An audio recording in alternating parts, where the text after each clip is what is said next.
பிள்ளையே, எந்த காரியத்தை குறித்து பயந்து அழுகிறாயோ அந்த காரியத்தில் ஒரு அற்புதம் நடக்கும். பயப்படாதே, உன் வேண்டுதல் நிறைவேறும். எல்லா பிரச்சனைகளும் இனி தீரப்போகிறது. நீ வாய் திறந்து சொல்ல முடியாத வேதனைகளை நான் கண் திறந்து பார்த்து கொண்டு இருக்கிறேன். நிச்சயம் உன் வேதனைகளுக்கு முடிவை தருவேன். என் பிள்ளையே, நீ உன் தவறுகளுக்கு எப்போது என்னிடம் மனம் வருந்தி மன்னிப்பு கேட்டாயோ அப்போதே அவைகளை மன்னித்து விட்டேன். மீண்டும் அந்த தவறுகளை நினைத்து வருந்த வேண்டாம். நீ எடுக்கும் முடிவுகளில் எப்போதும் போல் உறுதியாக இரு. எந்த குழப்பமும் வேண்டாம். உனக்குள் நல்ல திறமைகள் உள்ளன.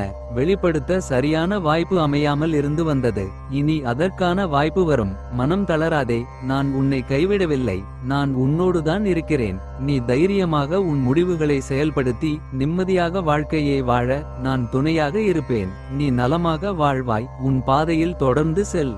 நீண்ட நாட்களாக நீ கேட்ட முக்கியமான வேண்டுதல் நிறைவேறும் காலம் வந்துள்ளது. மனதில்